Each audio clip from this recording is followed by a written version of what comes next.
மலைக்கணவாய். சூரியன் உதிச்சு 1 மணி நேரம் ஆனதுக்கப்புறம் பார்த்தா அந்த மலைக்கணவாய் இடமே ரணகலமாக இருந்துச்சு. 9 வீரர்கள் அந்த இடத்துல செத்து கிடந்தாங்க. அந்த உடல்களுக்கு நடுவில் வஜ்ரபாகு நடந்துட்டு இருந்தான்.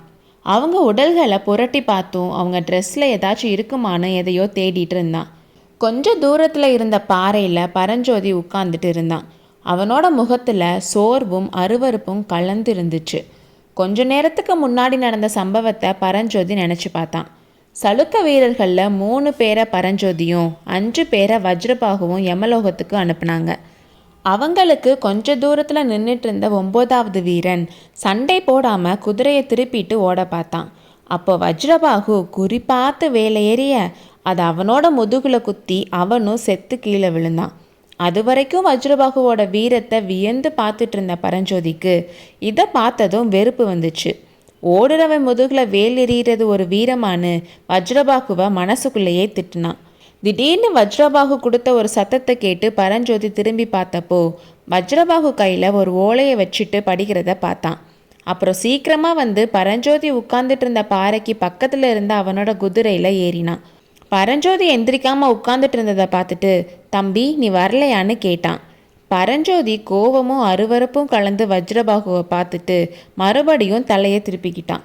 தம்பி, கை தேர்ந்த வீரன் மாதிரி சண்டை போட்டு 3 சளுக்க வீரர்களை கொன்ன உன்னை பல்லவ சைன்யத்தோட குதிரைப்படை தலைவனாக ஆக்கணும்னு பல்லவ சேனாதிபதி கிட்ட சொல்லலாம்னு இருந்தேன். இப்போ நீ இவ்வளோ சோர்வாகவும் சோகமாகவும் இருக்கிறதுக்கு காரணம் என்னன்னு கேட்டான். பரஞ்சோதி எதுவுமே சொல்லலை. வஜ்ரபாகுவை பார்க்க பிடிக்காதவன் மாதிரி அவனை திரும்பி கூட பார்க்கல. தம்பி, உன்னை இந்த மாதிரி பார்க்குறப்போ யாரோட ஞாபகம் வருது தெரியுமா? குருஷேத்திர போரில் 2 பக்கமும் படைகள் ரெடியாக நின்றுட்டு இருந்தாங்க. யுத்தம் ஆரம்பிக்கிறப்போ அர்ஜுனன் எனக்கு ராஜ்யமும் வேணாம் ஒன்றும் வேணாம், நான் போர் புரிய மாட்டேன்னு சொன்னானா.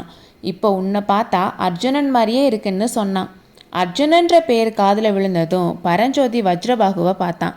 அவனோட கண்ணில் பழைய சோர்வெல்லாம் போய் உற்சாகம் வந்துருச்சு. அப்புறம் என்ன நடந்துச்சுன்னு ஆர்வமாக கேட்டான். நல்ல வேளையா கிருஷ்ண பகவான் அர்ஜுனனுக்கு ரதசாரதியாக இருந்தார். அவர் அர்ஜுனன் கிட்ட, அர்ஜுனா நீ ஆண் பிள்ளை, சத்திரியன், யுத்தம் செய்கிறது உன்னோட தர்மம், கையில் வில்லை எடுன்னு சொன்னார். இந்த மாதிரி 18 அத்தியாயம் உபதேசம் பண்ணார். அதனால தான் அர்ஜுனனுக்கு ஊக்கம் கிடைச்சிச்சுன்னு வஜ்ரபாகு நிறுத்தினான். அப்புறம் என்ன ஆச்சுன்னு பரஞ்சோதி கேட்டான். அப்புறம் என்ன, அர்ஜுனன் காண்டீபத்தை கையில் எடுத்து ரெடியானான்.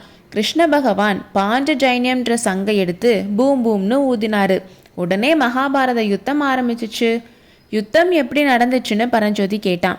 நான் இங்கே உட்காந்து உனக்கு மகாபாரத கதையை சொல்லிட்டு இருந்தா இப்போ நடக்க போகிற யுத்தம் என்ன ஆகுறதுன்னு சொல்லிட்டு வஜ்ரபாகு குதிரையை திருப்பிட்டு போயிட்டான். பரஞ்சோதி துள்ளிக்கிட்டு எந்திரிச்சு அவனோட குதிரையில் ஏறி வஜ்ரபாகு கிட்ட வந்துட்டான். தம்பி, வந்துட்டியா? உன்னோட முகத்தை பார்த்தா என்னோட சண்டை பிடிக்க வந்தவன் மாதிரி இருக்கேன்னு சொன்னான். பயப்படாதீங்க, அப்படி நான் சண்டை போடுறதா இருந்தாலும் பின்னாடி இருந்து முதுகில் குத்த மாட்டேன், முன்னாடி வந்து தான் சண்டை போடுவேன். போர்க்களத்தில் ஓடுற எதிரியோட முதுகில் வேலை எரிஞ்சு கொள்கிற தைரியம் எனக்கு கிடையாதுன்னு பரஞ்சோதி சொன்னான். தம்பி, தப்பிச்சு ஓடி போனவனை நான் வேலெறிஞ்சு கொள்ளலைன்னா என்ன ஆயிருக்கும் தெரியுமா? என்ன ஆயிருக்கும்? நாம் பார்த்த வாதாபி சைன்யம் 1 மாதத்துக்குள்ள காஞ்சியோட வாசலுக்கு வந்துடும். வைஜெயந்திக்கு என்ன ஆச்சுன்னு சொன்னேன்ல, வைஜெயந்திக்கானதா காஞ்சிக்கும் ஆகும்.